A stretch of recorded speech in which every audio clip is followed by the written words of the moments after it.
앵커 북한이 오는 9월 북한 정권 수립 70주년을 맞아 지난 5년 동안 중단됐던 집단체조 공연을 재개할 것으로 보입니다. 이에 맞춰 북한 전문 여행사들도 공연 티켓과 관련 여행 상품을 판매하기 시작했는데 북미 정상회 담 등의 여파로 관광객들이 몰려들고 있습니다. 황혜경 기자가 보도합니다. 기자 북한의 대표적인 집단체조 공연인 아리랑입니다. 최대 10만 명.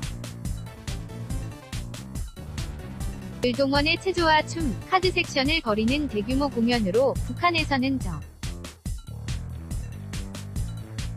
권 홍보와 체제 결속의 수단으로 활용해왔습니다. 지난 2013년 이후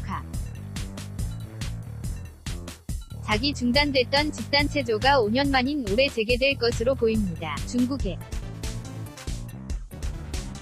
사무실을 둔 북한 전문 여행사인 고려투어는 북한 정권 수립일인 9월 9일부터 30일까지 빛나는 조국이라는 제목의 새 집단체조 공연이 펼쳐진다면서 티켓과 관련 여행 상품을 팔기 시작했습니다. 영국에 있는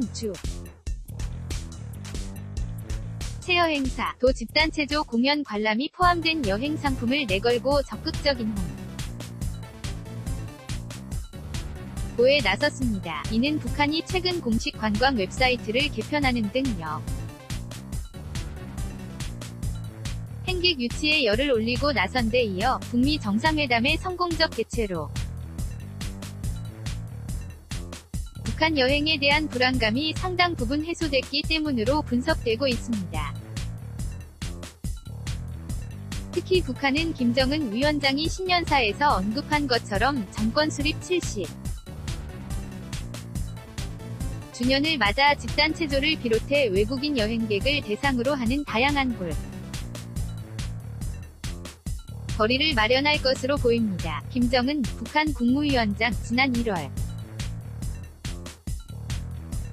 1일 위대한 인민이 자기 국가의 창건 100도를 성대히 기념하게 는 것은 참으로 위에 깊은 일입니다. 새해는 우리 인민이 공화국 창건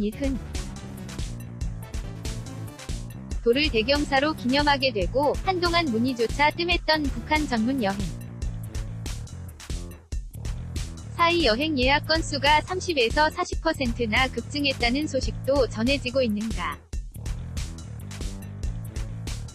근데 중국 국적기인 에어차이나는 7달 동안 중단했던 베이징 평양 간